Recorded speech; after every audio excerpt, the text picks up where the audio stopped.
যার জমির পুরো ফসল এক রাতের বৃষ্টিতে তলিয়ে গেল, তার মেয়ে 2 কেজি ধার করা মরিচ দিয়ে একদিন গোটা সংসার বদলে দিল। কিভাবে একটা ধার একটা পরিবারের ভাগ্য বদলে দিতে পারে? পিয়ালি, জমির মরিচগুলো কি অবস্থায় আছে রে? এত বৃষ্টি হচ্ছে, আমার তো মনটা কু ডাকছে সেই থেকে। বাবা, আপনি চিন্তা করবেন না তো, আমি দেখছি সব। আপনি এখন শুধু বিশ্রাম নিন, শরীরটা আগে সারুক, বাকি সব আমি সামলাবো। কাল রাতেও তো এমন শব্দ শুনলাম মেঘের, ভয় লাগছে আমার। এ বয়সে বিছানায় পড়ে থেকে কিছুই করতে পারছি না, এটাই সবচেয়ে কষ্টের। আপনি এসব ভাববেন না বাবা, শরীর সারলেই আবার সব ঠিক হয়ে যাবে। আমি তো আছি, আপনি শুধু বিশ্রাম নেওয়ায় মন দিন এখন। তোর মুখটা দেখেই বুঝতে পারছি কিছু একটা লুকাচ্ছিস আমার কাছ থেকে। এত বছর ধরে তোকে দেখছি, তোর চোখ মিথ্যে বলতে পারে না মা। কিচ্ছু লুকাচ্ছি না বাবা, বৃষ্টিটা একটু বেশি হচ্ছে তাই চিন্তা হচ্ছিল। আপনি ওষুধটা খেয়ে নিন তো আগে, না হলে জ্বরটা আবার বাড়বে। ওষুধ তো রোজই খাই, কিন্তু মন তো শোনে না। আমাকে সত্যি কথাটা বল। আচ্ছা বাবা, একটু বেশি বৃষ্টি হচ্ছে, তাই মাটি একটু ভিজে গেছে জমিতে। আপনি ওষুধটা খেয়ে একটু ঘুমান, আমি বাইরে থেকে ঘুরে আসছি এখনই। আকাশের যা অবস্থা দেখছি, আজকে যেন থামারই নাম নেই। যা মা, দেখে আয়, কিন্তু ছাতাটা নিয়ে যাস। ভিজে গেলে আবার শরীর খারাপ করবি তুই নিজেই। আমার জন্য চিন্তা করবেন না বাবা, আমি সাবধানেই যাব। আপনি চোখ বন্ধ করে একটু ঘুমানোর চেষ্টা করুন, আমি ফিরে এসে ডাকবো আপনাকে। যা মা, তবে জলদি ফিরিস, তোকে ছাড়া এই ঘরটা কেমন ফাঁকা ফাঁকা লাগে আমার। এই তো এখনই ফিরছি বাবা, বেশি সময় লাগবে না। আপনি একটু চোখ বন্ধ করে থাকুন, আমি চটজলদি দেখে আসছি। এত পরিশ্রম করে লাগানো গাছ এক রাতের বৃষ্টিতে সব শেষ হয়ে গেল। এখন কি করব আমি? বাবার ওষুধ, সংসারের খরচ, সবকিছু তো এই মরিচের ওপরে নির্ভরশীল। পিয়ালি, মরিচ কেমন হয়েছে এবার? কাকু, প্রায় সব নষ্ট, জল সব ডুবিয়ে দিয়েছে। এবার সংসার কিভাবে চলবে বুঝতে পারছি না।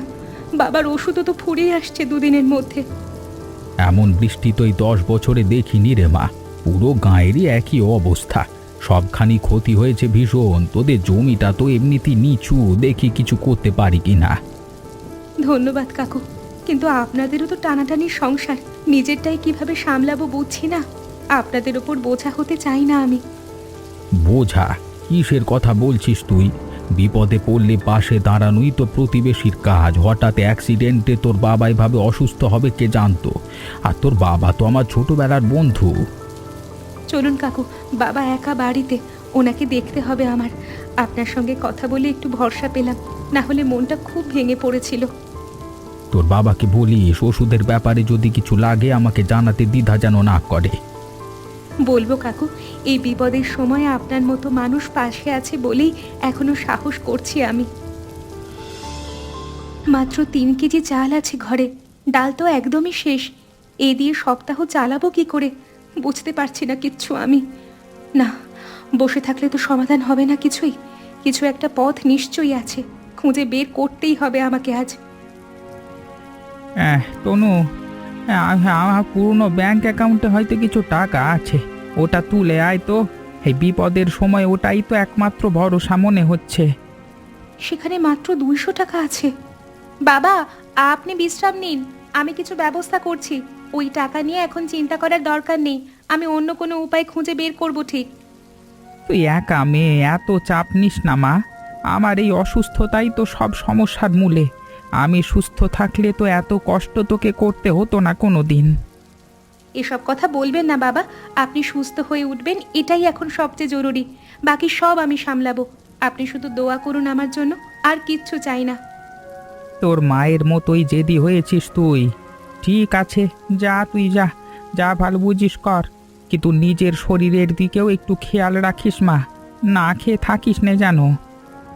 রাখবো বাবা, আপনি শুধু ওষুধটা ঠিক মতো খাবেন। আমি একটু বাইরে থেকে ঘুরে আসি, দেখি কোথাও কিছু ব্যবস্থা করা যায় কিনা। 1 কেজি মরিচের দাম 400 টাকা। এবার তো মরিচ না পেয়ে আচার খাওয়া বন্ধ হয়ে যাবে দেখছি। শহরেও নাকি একই অবস্থা এখন। কাকা, সত্যি এত দাম? আমাদের জমিরও তো সব মরিচ পানিতে নষ্ট হয়ে গেছে। কি যে করব বুঝতে পারছি না আমি। শুধু তোদের নামা প্রায় সবার জমির একই অবস্থা। যাদের অল্প কিছু বেঁচে গেছে তারাই এখন সোনার দামে বিক্রি করছে বাজার দেখতে গিয়ে। তাহলে তো কাকা বাজারে আচারও পাওয়া যাচ্ছে না নিশ্চয়ই। মরিচ না থাকলে আচার বানাবে কে বলুন তো? ঠিক বলেছিস, দোকানের তাক তো একদম খালি পড়ে আছে। মানুষ তো আচারের জন্য হাহাকার করছে। এখন এমন সংকট আগে কখনো দেখিনি গায়ে। ওই দোকানেও তো একই কথা শুনছি, মরিচ নেই বলে সবাই মুখ ফিরিয়ে নিচ্ছে। এই সংকটটাই যেন সবার মাথা ব্যথার কারণ হয়ে দাঁড়িয়েছে আজ। যা মা, বাড়ি যা। এখানে দাঁড়িয়ে থেকে দাম আরো বাড়বে না। আমারও ফিরতে হবে, ঘরে অপেক্ষা করছে সবাই। এই সংকটটাকে যদি সুযোগ বানানো যায় তাহলে হয়তো বাবার ওষুধের টাকাও জোগাড় হয়ে যাবে। ভাবতে ভাবতে মনে সাহস আসছে আমার আজ। যদি কোনোভাবে কিছু মরিচ জোগাড় করতে পারি তাহলে আচার বানিয়ে বিক্রি করা যায়। এটাই তো সুযোগ হতে পারে আমার জন্য। মরিচ কোথায় পাবো এখন? আমাদের নিজের জমিতে তো কিছুই বেঁচে নেই, আর বাজারের দামেও কেনার সাধ্য নেই আমার। সুধীর কাকুর জমি তো উঁচু জায়গায়, ওনার মরিচ হয়তো বেঁচে গেছে বৃষ্টিতে। একবার গিয়ে দেখে তো। কাকু, বাড়িতে আছেন? আমি পিয়ালি, একটু জরুরি কথা ছিল আপনার সঙ্গে, যদি একটু সময় দেন আমাকে। কে রে? এ সন্ধেবেলায় কে ডাকে? আসছি আসছি, একটু দাঁড়া তো। আরে পিয়ালি, তুই একা একা কেন এলি? কোনো সমস্যা হয়েছে নাকি তোর বাবার কিছু? না কাকু, বাবা ঠিক আছেন এখন। আপনার সঙ্গে একটু কথা বলার দরকার ছিল, তাই সাহস করে চলে এলাম এত রাতে। চল চল, ভেতরে বসি। ওখানে দাঁড়িয়ে কথা বলা যায় না। মুখ দেখেই তো বুঝছি কিছু একটা গুরুত্বপূর্ণ কথা বলতে এসেছিস তুই আজকে। কি রে পিয়ালি, কি ব্যাপার বলতো? তোর মুখ দেখে মনে হচ্ছে খুব গুরুত্বপূর্ণ কিছু বলতে এসেছিস আজকে আমার কাছে। বল বল। কাকু, চিন্তায় গলা দিয়ে যেন কিছুই নামছে না, তবু বলতেই হবে, না বললে সমস্যাটার সমাধান হবে না। আমি তো কোথাও পালিয়ে যাচ্ছি না, শান্তি মনে কথাটা বল তুই। কাকু, আমার বাবা অসুস্থ, সংসারে অভাব।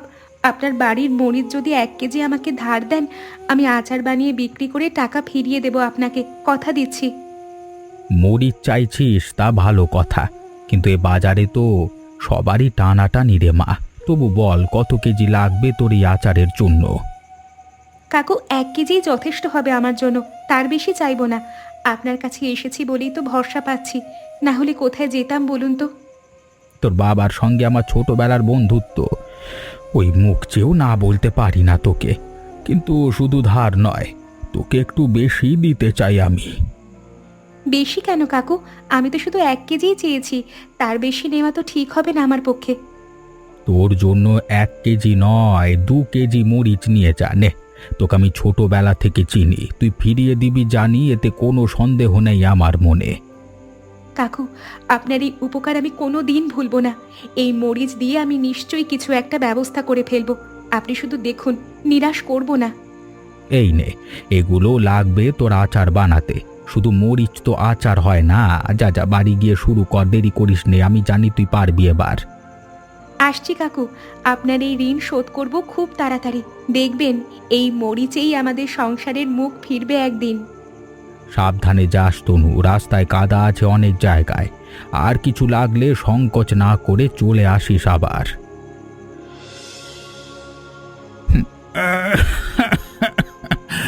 পিয়ালি, এত রাতে তুই এখানে একা একা কি করছিস? ঘুমাসনি এখনো? শরীরটাও তো ভালো যাচ্ছে না ইদানিং। বাবা, আপনি শুয়ে থাকুন না, আমি তো এমনিই কাজ সারছি একটু। তোর হাতের শব্দ পেয়ে ঘুম ভেঙে গেল রে মা। কি বানাচ্ছিস এত রাতে? মরিচের গন্ধ তো নাকে লাগছে ভীষণ। কাকুর দেওয়া মরিচ দিয়ে আচার বানাচ্ছি বাবা। রোদ নেই বলে থেমে থাকলে চলবে না, বাতাসে একটু শুকিয়ে নিচ্ছি। দাদি আগেকার দিনে এভাবেই করতেন। তোর দাদির হাতের আচারের কথা মনে পড়ে গেল এই কথায়। কিন্তু মা, তুই একা কি সব সামলাতে পারবি?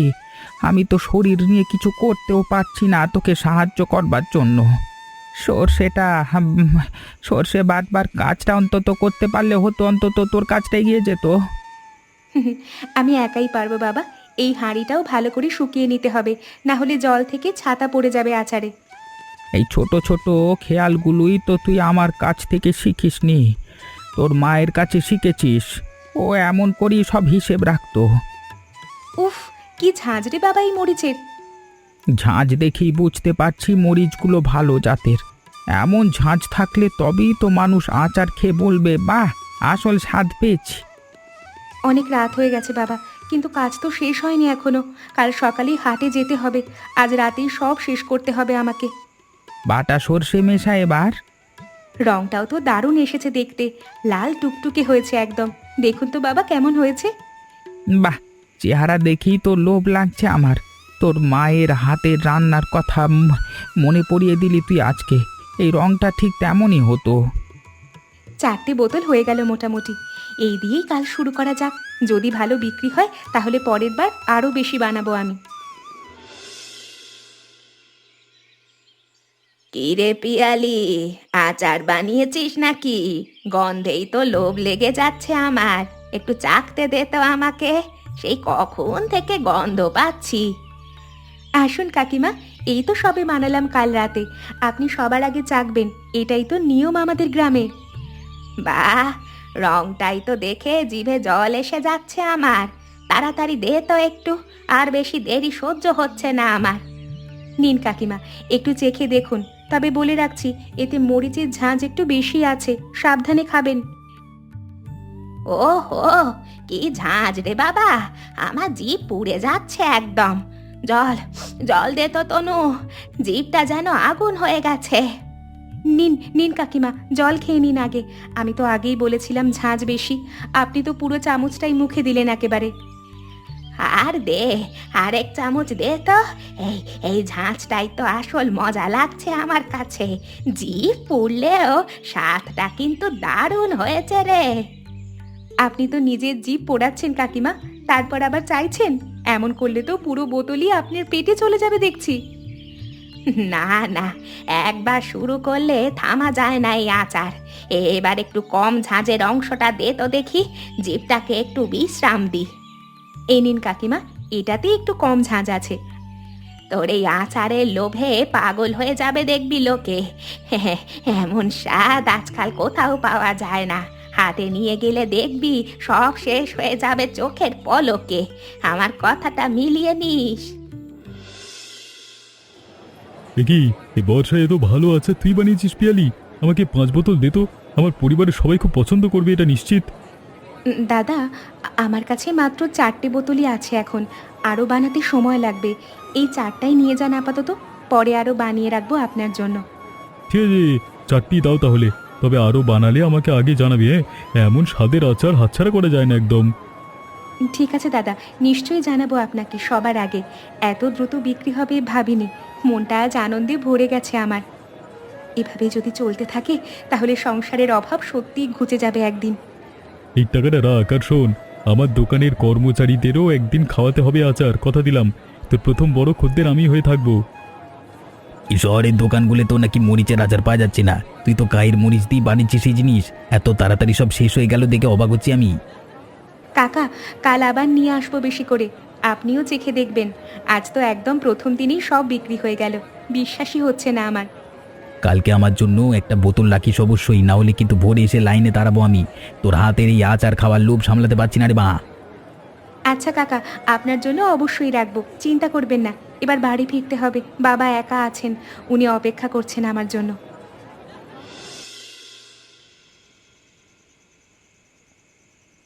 বাবা, 4 বোতলে 1200 টাকা পেয়েছি। সুধীর কাকুকে টাকা ফেরত দেব, আর কিছু চাল ডালও কিনবো আজই দোকান থেকে। কি বলছিস তুই? 1200 টাকা একদিনই এত? তুই সত্যি কাজটা একা হাতে করেছিস মা? হ্যাঁ বাবা, সুধীর কাকুর ধার করা মরিচ দিয়ে আচার বানিয়েছিলাম, আর হাতে গিয়ে সব বিক্রি হয়ে গেল চোখের সামনে। মানুষ যে এত পছন্দ করবে আমি নিজেও ভাবতে পারিনি।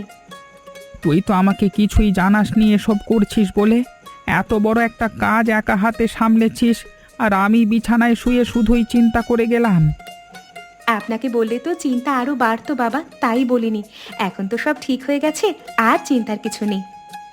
তুই আমাকে না জানিয়ে ঠিকই করেছিস মা, না হলে আমি হয়তো বারণই করতাম তোকে। কিন্তু আজকে দেখছি তোর সাহসের কাছে আমার সব চিন্তাই তুচ্ছ। বাবা, আপনার এই কথাটাই আমার কাছে সবচেয়ে বড় পাওয়া। আপনি তাড়াতাড়ি সুস্থ হয়ে উঠুন, তাহলেই আমার সব কষ্ট সার্থক হবে বাবা। তনু, আমি জানতাম তুই পড়াশোনা করে চাকরি করবি, কিন্তু আজকে দেখলাম পড়াশোনা দিয়েও ব্যবসা করা যায়। কাকু, এই নিন আপনার টাকা, আর সেই আমচি আর তেলেরও দাম। আপনার থেকে এই সাহায্য না পেলে কিছুই হতো না আমার পক্ষে। আমার জমিতে এখনো কয়েক কেজি মরিচ আছে। তুই যদি আচার বানাতে থাকিস, আমি গ্রামের অন্যদের কাছ থেকেও মরিচ জোগাড় করে দিতে পারি তোকে। সত্যি কাকু, এটা হলে তো আমার আর কোনো চিন্তাই থাকবে না। মরিচের জোগানই তো এখন সবচেয়ে বড় সমস্যা আমার জন্য। আপনি আমার এত বড় উপকার করছেন। পিয়ালি, তুই যদি নিয়মিত আচার বানাস, আমি আমার দোকানে রাখতে পারি এই জিনিস। অর্ধেক লাভ আমার, অর্ধেক তোর। এভাবে চললে দুজনেরই ভালো হবে, কি বলিস? শঙ্করদা, ব্যাপারটা ভালো লাগছে শুনতে, কিন্তু একটু ভাবার সময় দিন আমাকে। একা এত বড় সিদ্ধান্ত নিতে ভয় লাগছে সত্যি বলতে। হ্যাঁ, ভাবির কি আছে? তুই তো এমনিতেই হাটে বিক্রি করিস। আমার দোকানে রাখলে আরো বেশি মানুষ পাবে তোর আচার। এটা তো দুজনেরই লাভ। আরে শঙ্কর, পিয়ালির আচার কিন্তু আমার দেওয়া মরিচের। আমি তো শুধু ধার চেয়েছিলাম, কিন্তু এখন দেখি ওই মরিচ দিয়েই সংসার চালাচ্ছে ও। আমি চাই এ ব্যবসায় আমার কোনো লাভ না হোক, শুধু তনু যেন ঠিক থাকে। কাকু, আপনি এভাবে বলবেন না। আপনারও তো ন্যায্য পাওনা আছে এতে। আপনি না থাকলে তো এই মরিচই পেতাম না আমি কোথাও থেকে। থাক, এসব হিসেব এখন করিস নে। আগে ব্যবসাটা ভালো মতো দাঁড়াক, পরে যা ন্যায্য হয় তাই হবে। ঠিক আছে সুদীদা, আপনি যা বলবেন তাই হবে। আমি শুধু চাই পিয়ালির এই আচার আমার দোকানেও একটা জায়গা পাক, এটাই আমার লাভ। কাকু, আপনার এই উদারতা আমি কিভাবে শোধ করব জানি না। আপনি না থাকলে আজকে এই দিনটাই আসতো না আমার জীবনে। এটা আমি কোনো দিন ভুলবো না। শোধ করবার কথা ভাবিস না তো এত। তুই ভালো থাকলি আমি খুশি। এবার চল, কালকে থেকেই নতুন মরিচ তুলে দেওয়া শুরু করি তোকে। ঠিক আছে কাকু, কাল সকালেই আসবো আমি।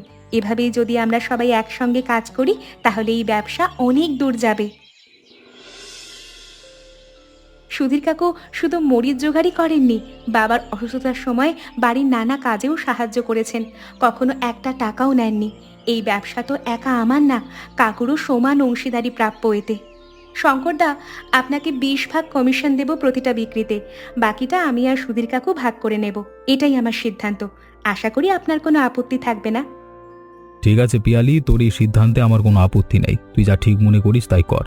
আমি শুধু আমার দোকানে জিনিসটা বিক্রি করতে পারলি খুশি। ধন্যবাদ দাদা, আপনার এই সহযোগিতাই আমাদের এই ব্যবসাকে এতদূর নিয়ে এসেছে। কাল থেকে আরো বড় করে আমরা সবাই মিলে কাজ শুরু করব, দেখবেন। তাহলে কালকে সকালেই নতুন চালানের অপেক্ষায় থাকলাম আমি। তোর হাতের আচার দেখলে, দোকানে রাখলে তো খদ্দেরের ভিড় লেগেই থাকবে, দেখিস। আসবেন দাদা, সাবধানে যাবেন। আমিও কাল সকালেই সব গুছিয়ে রাখবো, দেরি হবে না কোনোভাবেই। এই কয়েক সপ্তাহে যা হলো, ভাবলেই অবাক লাগে আমার। একটা ধার করা মরিচ থেকে যে এত বড় কিছু দাঁড়িয়ে যাবে, কখনো ভাবিইনি আমি। কাকু, আপনি যখন ধার দিয়েছিলেন 2 কেজি মরিচ, তখন সংসারে কিছুই ছিল না আমাদের। আপনি না থাকলে আজ এই আচার ব্যবসা হতো না। তাই আমি এই ব্যবসার 40% ভাগ আপনার নামে লিখে দিলাম। পিয়ালি, আমি তো শুধু 2 কেজি মরিচ দিয়েছিলাম। টাকা তো ফেরতও পেয়ে গেছি আগেই। এত বড় ভাগ আমার কেন দিচ্ছিস? এটা তো ঠিক হচ্ছে না মা। কাকু, যে মানুষ সংকটে নিজের মুখের মরিচ ছেড়ে দিয়ে অন্যকে বাঁচায়, তার মূল্য টাকায় মাপা যায় না। আপনার দেওয়া সেই মরিচ আজ শুধু আচার নয়, গোটা সংসারটাই বদলে দিয়েছে আমাদের। তুই তো আমার নিজের মেয়ের মতোই। এত বড় সম্মান দিলি তুই আমাকে, কি বলে যে ধন্যবাদ দেব বুঝতে পারছি না। ধন্যবাদ দিতে হবে না কাকু, শুধু আমাদের পাশে এভাবেই থাকবেন সব সময়। এটাই আমার কাছে সবচেয়ে বড় চাওয়া। সুধীর, আজকে আমি বুঝলাম সত্যিকারের বন্ধুত্ব তখনই ধরা পড়ে যখন বিপদে সে নিজের কিছু না ভেবে সামনে এগিয়ে আসে। পিয়ালি, তুই আমাকে শুধু ভাগ দিসনি, তুই আমাকে এ সংসারের অংশ করে দিয়েছিস। আমি এখন গর্বে বুক ফুলিয়ে এ ব্যবসা সামলাবো তোর সাথে। একসাথে চলবো এবার থেকে। আমার দোকানে সবচেয়ে বেশি বিক্রি হওয়া জিনিস এই আচার রে, বুঝলি তনু? তুই আমাদের গায়ের গর্ব হয়ে উঠলি দেখতে দেখতে। কাকু, আপনি মরিচ জোগাড় করবেন, কমলা কাকিমা স্বাদ যাচাই করবেন, শঙ্কর দাদা বিক্রি করবেন, আর আমি রান্নাটা দেখব। আমরা সবাই মিলে এই সংসার এগিয়ে নিয়ে যাব।